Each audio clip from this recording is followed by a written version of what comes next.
Hello, everybody, and welcome back to the Planet Film Network. I am one of your hosts, Sean Monk. And I'm your other host, TJ Cornwell, and today we're going to be reviewing the new Halloween movie, Halloween Ends.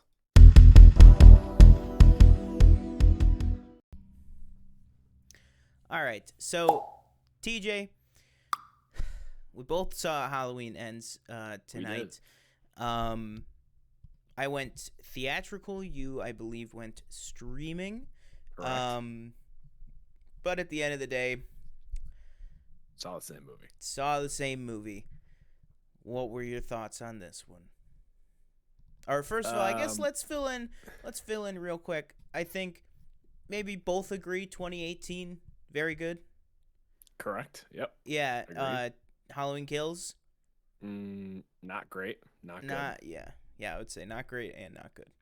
All right, so with that, where did Halloween Ends land with you? Halloween Ends, I think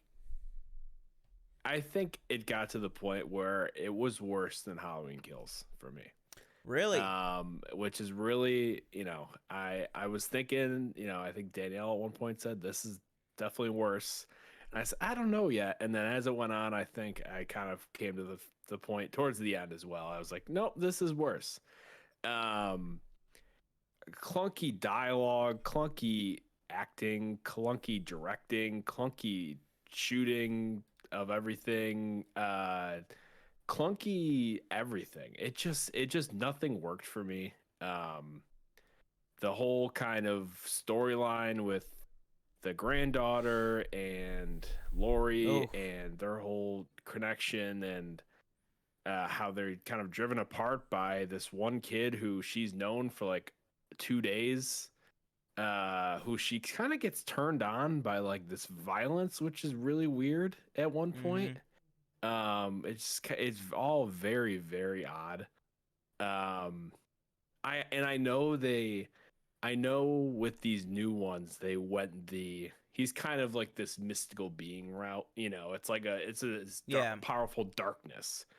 But even this, it didn't work. It really didn't work. The kills for me didn't work either. There was no really suspense. I felt like it was mostly like we see these people for 2 minutes max and then they're already dead. Like there was no like build up. Not to cut you off, to jump in on that point before I forget, I feel like it was anytime you saw a person for more than 30 seconds, they were going to be one of the kills. Right. There was nobody in this movie aside from, a few people. Do you want to go full spoilers with this?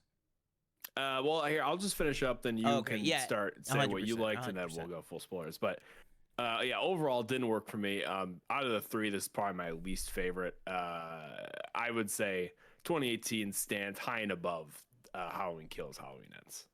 And this is definitely lower for me than Halloween Kills. Where would you put the gap between this and Kills? Like, is this way worse than Kills? I'd say not way worse, but it's worse. And then there's a very large gap between these two and 20. And yeah,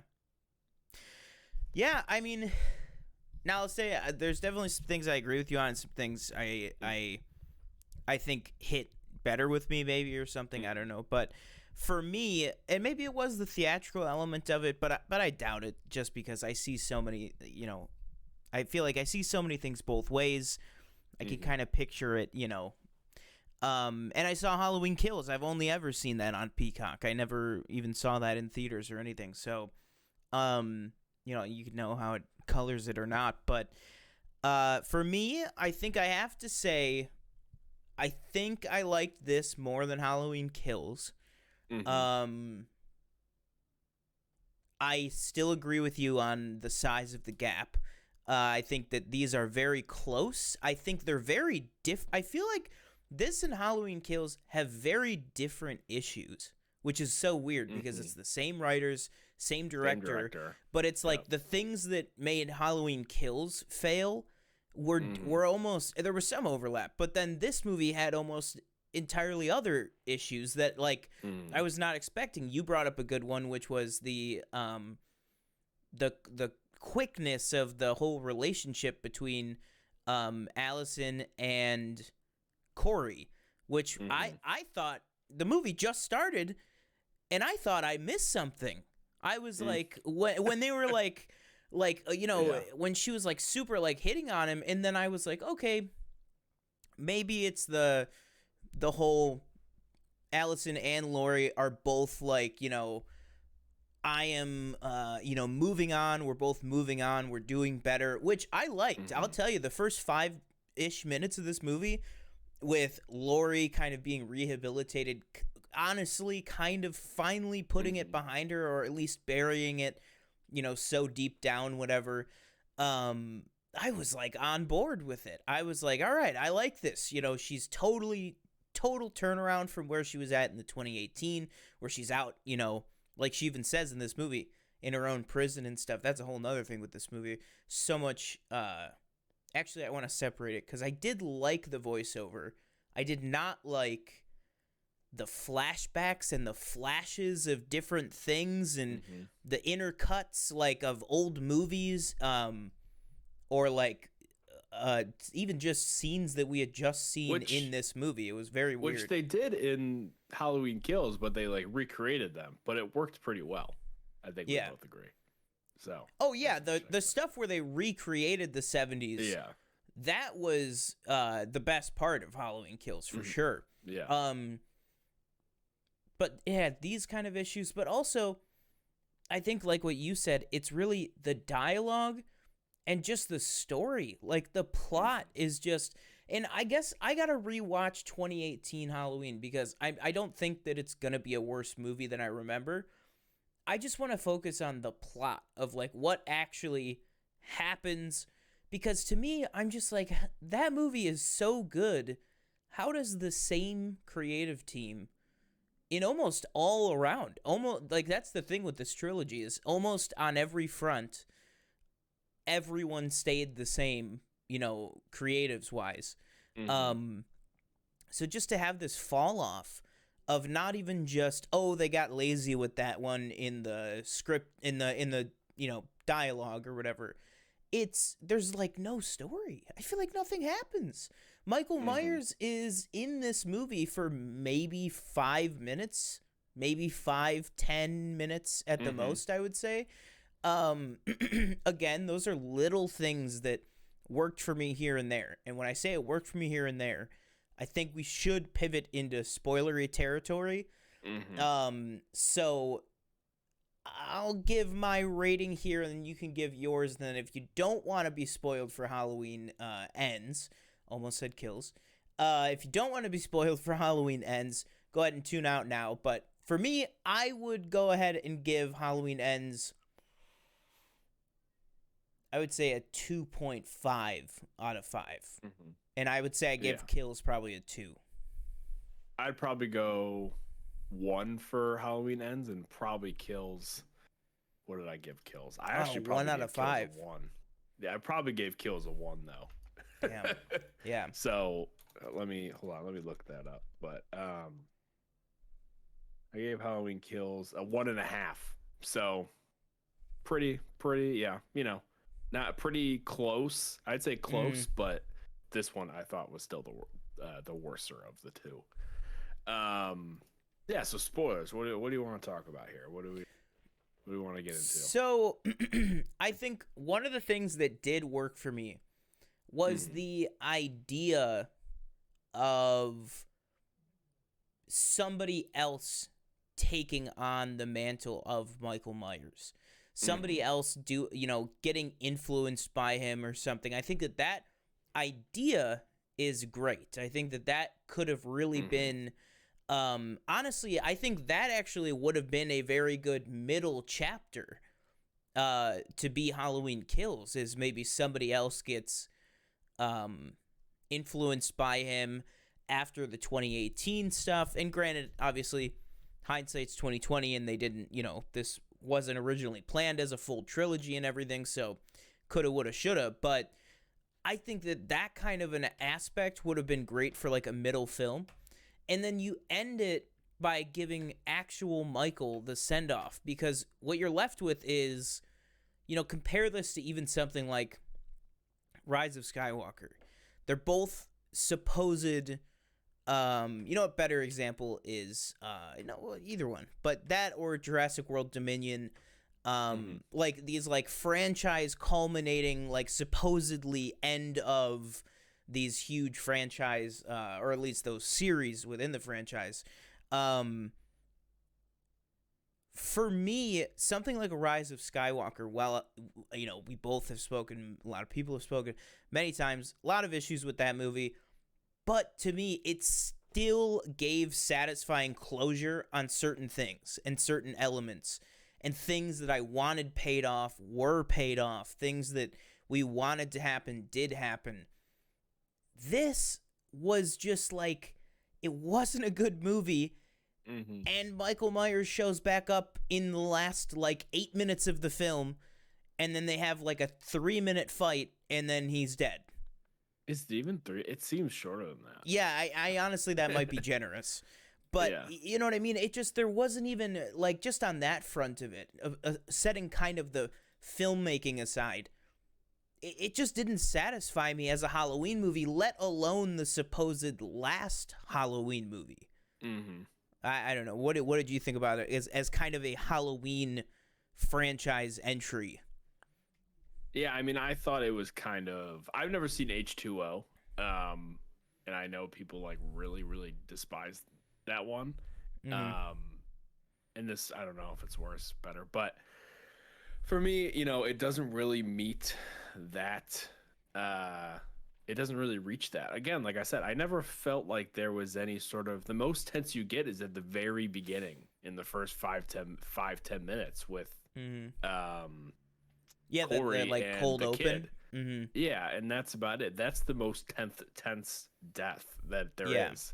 After that, it's just not even Corey, or it's not even Michael Myers. It's Corey walking around in the Michael Myers mask, just killing people with no, oh, you hear a noise here, you walk this way. Oh, you saw something over there, you walk. There's no build up to any of it. It's just there's no boom, spectacle boom, boom, boom, or boom. anything. Yeah, and it doesn't really it does not give you much. And I also felt that it got kind of gory for no reason. It didn't show that it was gory, but I thought when we get to the DJ, it made it gory for no reason. And that didn't really make much sense to me. And kind of the kids at the dump.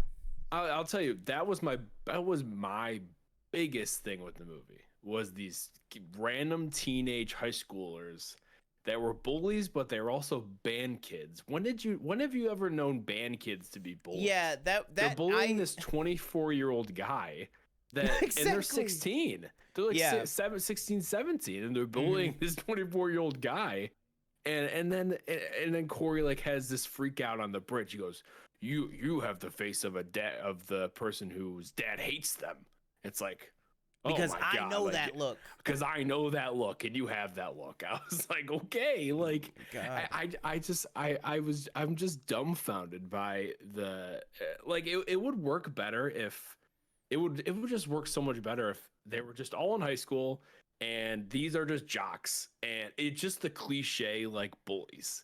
Why are they band kids? Band kids, have you known band kids to bully people? No, exactly. Yeah, it doesn't make any sense. It doesn't. Sorry, that was one of the biggest things I just had to get off my chest, because I just thought that was the most ridiculous thing I'd ever seen. Yeah, I mean, you make me think, with that, something that I think did something like that really well was It Chapter 2, in the opening of It Chapter 2, when those assholes are beating up that couple or picking on that couple. There, I think it was done really well with it makes sense. These guys seem like asshole drunks that are doing this or whatever. Like you said, there was no need for them to be high schooler. That was just so weird. It was just so stupid. They could have just been people. They could have just been people, at a bar, or people at the party or something, saw that the mom got freaked out that Corey was there and wanted to defend her or something. It could have been any of these things. But like you said, they're high schoolers in band. It just felt like they were like, well, we want these guys to be assholes, but maybe a little sympathetic. So, all right, get band costumes for them. Say that they're in band. And it's like, what are you One with a Letterman jacket on. Yeah, exactly. Like, it doesn't even make... I feel like there's so many things that they just didn't even, like, stop to think about. Mm. What did you think of the whole kind of... And you kind of already touched on it, but the whole kind of transfer... It was almost like I felt that there was almost supposed to be a transference of entity or type thing when they look into each other's eyes and they... he gets all these quick flashback type things. Yeah. I almost felt like it was going to be like, this darkness is passed on to him and now Michael Myers is going to die or something like that. But that's not what it was. It was, and then you kind of get the idea. We haven't even talked about the officer yet. What's his name? Doug. Whatever that Doug. Yeah. Oh my God. Doug is like 40 and he's flirting with, I guess he dated the granddaughter who's like 23. I was thinking about that when he originally like pulled her over. I was like, this guy looks like he's like 45 years old. And this girl was in high school the last time we saw her. Like, what is happening? And also, I know that they said in the other movies, like, that she wanted to go to school for nursing and stuff, but it's only been 4 years. And she's already like working at a hospital. Like, I guess I might just not be familiar with it, but I was just like, shouldn't she like still be in school or something? Yeah. Like, I was like, she literally was. Right. I didn't even remember if she was a senior in high school in the last movie. Yeah. And just like where I was going with that was when he brings him into like the tunnel, into the sewer, when he gets killed, doesn't it seem like Michael's like regaining some strength or something like that? Like he does like a, but he's like getting like, juiced up.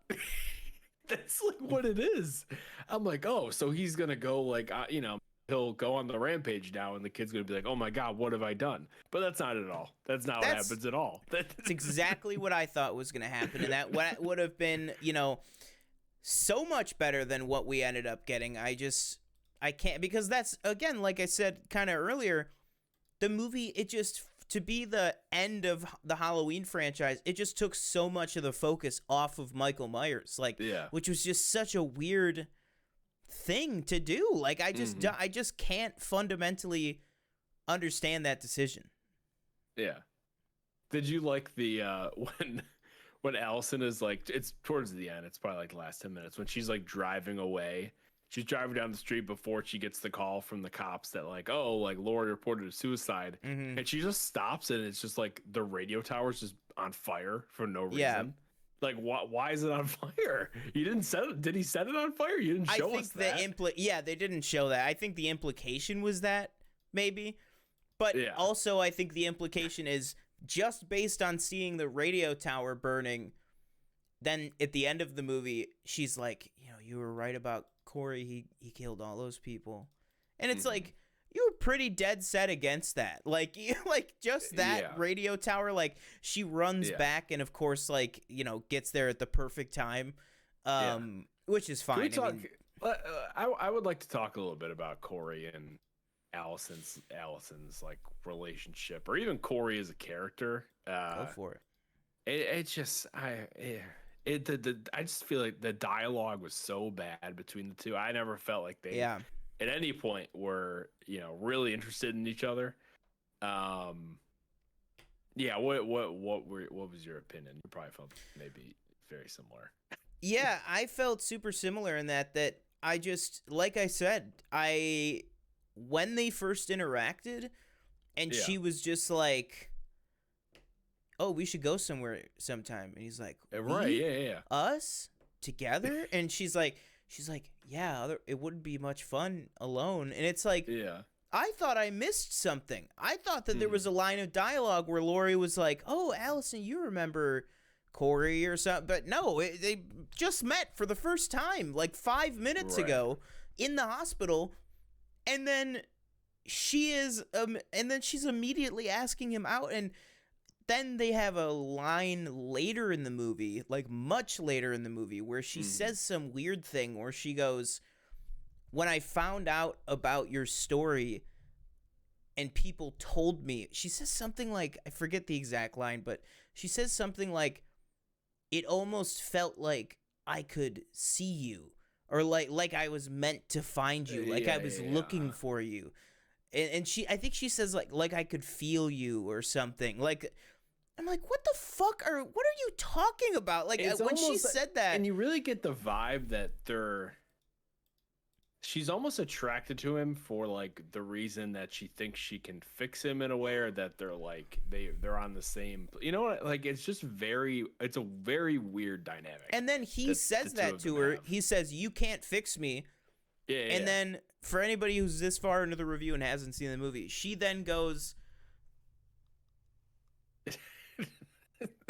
and then it does a big zoom in on her hands pointed up to the sky.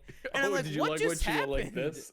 She like had her hands like pointed just like out like that. Yeah, I don't know what that was. Do you know what that? Do you know what that was? Because I was so confused. I said maybe she wanted him to hold her hands or something like that. That's the only thing I could think of. I was dying. I was like, I couldn't believe it. One thing I will say I did like, and I might be off base, but it seemed too similar to, it seemed too similar to ignore, that like his like first mask, his like scarecrow thing is very similar, I feel like, to the clown mask that Michael wears in the original when he's a kid, when he kills his sister. Is that just me? I found a very similar. I thought they seemed similar to me, but I guess I could be wrong. And I thought I think you might be right. I don't know. Here, hang on. I don't know. I think Danielle disagreed with me, but I was like, I don't know. They look like semi-similar to me.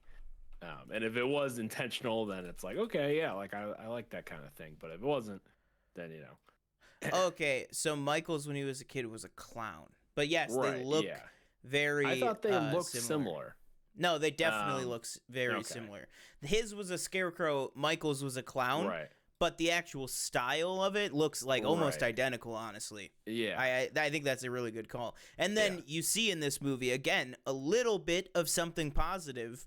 The whole idea of someone taking over Michael's thing. Mm-hmm. You then even see like where he transitions from that mask to Michael's mask. Mm-hmm. Also, though, like, actually, I guess he's a mechanic, so that makes sense.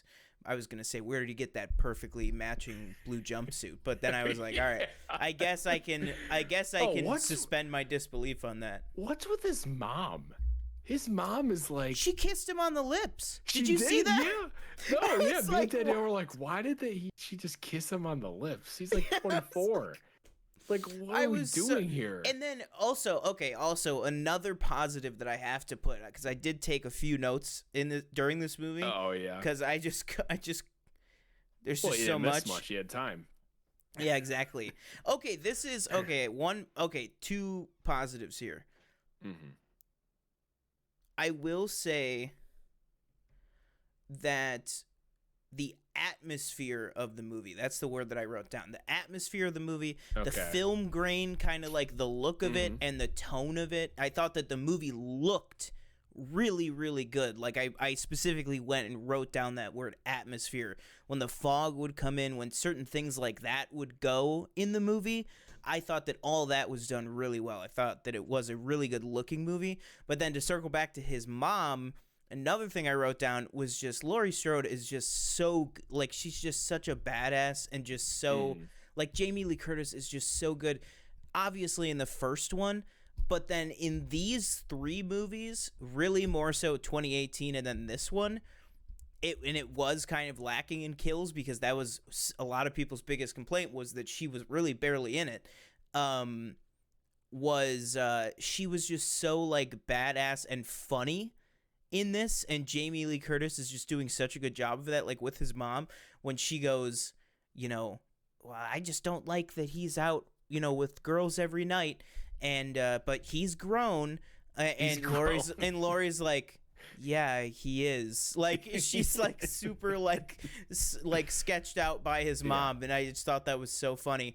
And then she's got some like funny but like almost weird like one-liners in this. I mean, like I that. don't think it's just the writing. Yeah, Obviously, it's just so. But no, like you said, like there's when she and Officer Hawkins are having that like interaction. Yeah. In the grocery store. Mm-hmm. And he's like, oh, or I think she says like, oh, glad to see your face. Like, oh, I like seeing your face too. It's like, what? Yeah. Like, what are we talking about? Like, and like, I get that they were like, trying to I'm go. trying to learn Japanese through Rosetta Stone. And he says something. And then he was like, huh?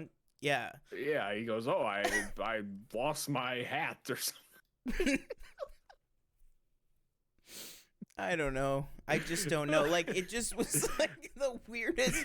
Some of the points of this movie, they were just like, what's the weirdest possible thing this character could say right now? Yeah. Like, it was just, yeah. Can I ask why we didn't use Kyle Richards? Why was she in the movie?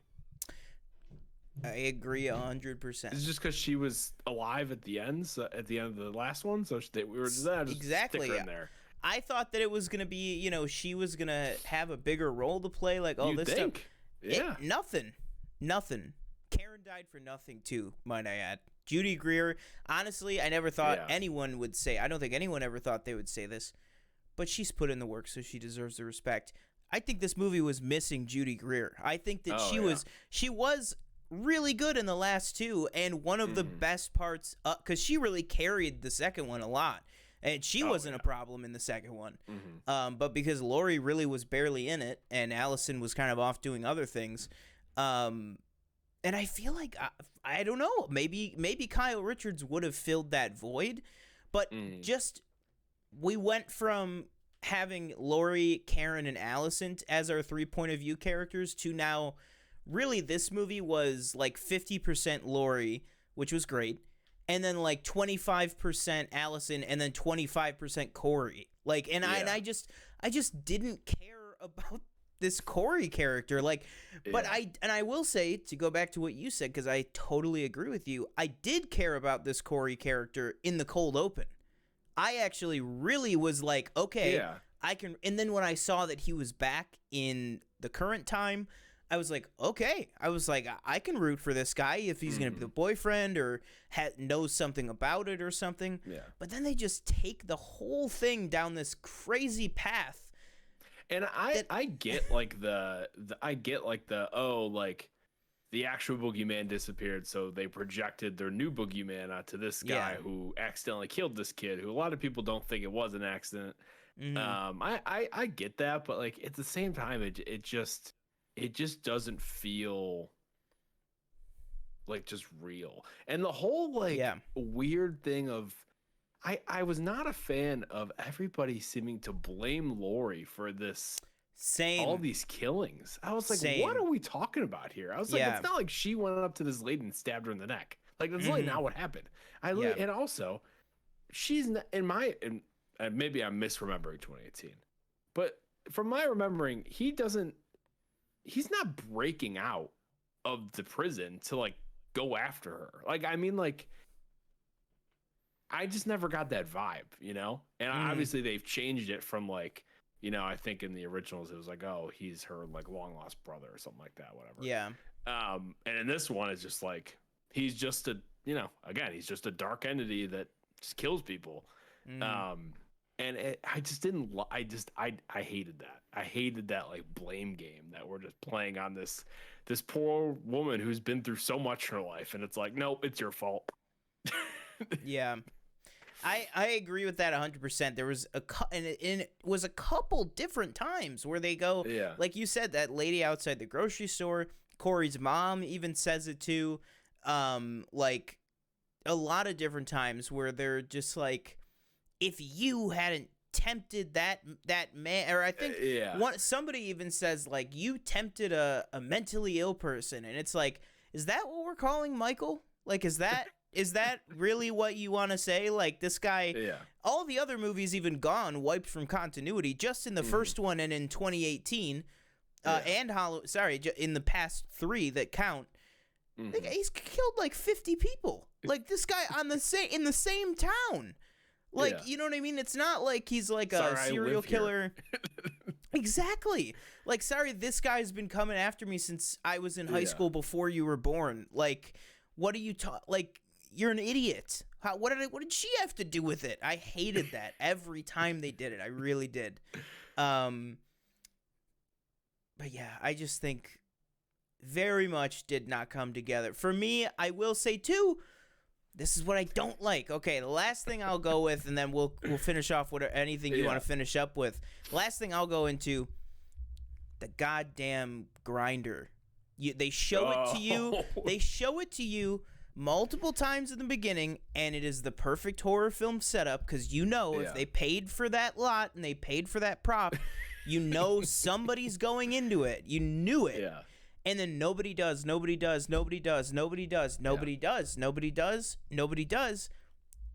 all the satisfaction was taken out when you're like, well, obviously they're going to put Michael in it. It wasn't that, even that wasn't satisfying because I just wanted one of like the teenagers to go in it or something. But then the movie telegraphs so much that clearly Michael that's what they're going to do with Michael's body. I just did the whole like ritualistic funeral was like Danielle hated that. It was so weird. That might have been her worst. She goes, I don't think that's legal. Just like parading this body like around the neighborhood. It's not. Like, I guess I kind of. I will say at least the sheriff did say that. He was like, the sheriff just shows up out of nowhere. He just shows up. He said tonight at one point. I think when he shows up, I go, is he gonna say evil dies tonight? But he did say it, unfortunately. Yeah. Oh my god. They should have brought that back. For me, I don't think I want to touch on anything else. We didn't really talk about the whole battle. I didn't think the battle was all that great, in all honesty. It was brutal. It was probably the best part, and I still didn't think it was that good. I agree. And it's all in the kitchen. It's like all in one place. Like, can we move around the house? Can we get chased around the house? Maybe, in the basement, upstairs. She has a pretty big house, from what I can tell. Also, how about that house in the beginning with that kid? They have this huge house in that kitchen. It's like the most outdated kitchen I've ever seen. It's like got this like marble, like greenish, old school, like countertop, and the rest of the house is like freshly updated. It looks so out of place. But yeah, nothing really worked for me in this movie. I'm talking myself down to a half a star, honestly, which might happen. 0.5 out of 5 you're going? It's just not good. Damn. It's just, and I hope this isn't the last one. I hope they reboot it in like 10. They probably will. With in like Jamie 10, Lee? 15 years. No, Jamie Lee, no. She's done her time. She's fine. Yeah. If she wants to come back for like a cameo or something, fine. But I think I'm sure she's like, what are the chances that Corey lives? We never see a body. He did for like that split second. He did. How the hell did he survive that? He had Michael Myers full knife embedded in his neck. Yeah, we've come to accept like Michael Myers is like, again, this entity where he just like doesn't really. It's really hard for him to die, like, or he just doesn't die unless you throw his body in a car compact grinder thing. But this fucking kid, he was shot like 3 times and he fell like two flights of stairs down. He was fine. Yeah. And then how did you love that, like, Allison? I don't know how Allison got this in her mind that like Lori is like this killer she like killed her boyfriend. Yeah, it's like, exactly. Like, I don't like, your grandma's gonna kill me. Like, what? Yeah. Like, oh my god. Yeah, what but anybody who's watching this who it was like really wondering if you should see this movie, don't go out and pay money to go to watch this. Unless you work in a movie theater, you get it for free. By all means, go for it. Yeah. But if you have Peacock already, I would maybe suggest watching it. But definitely don't go out and pay a ticket price to go watch it. Yeah. Don't spend your hard-earned money on this. Yeah. Man, wow. Go see Smile. Go see Smile. Apparently, go see Smile. I haven't seen pretty Smile, good. But everybody says it's good. So. Wow. All right. Well, thank you guys for joining us for that review / spoiler discussion for Halloween Ends. What I'll probably do is I'm probably just going to post this video as it is. Then I might just post the non-spoiler section in its own video, just if you want to just know without going in. But thank you guys for joining us for this one. Last thing I'll leave you with is that I've been one of your hosts, Sean Monk. Thank you guys again for joining us, and if you could do one thing for me, go ahead and follow us at the official PFN over on Twitter, Instagram, and TikTok. I've been there. I was TJ Cornwall. Thank you for watching. Hopefully you enjoy Halloween Ends. Let us know what you thought about the movie in the comments below, and we will see you next time.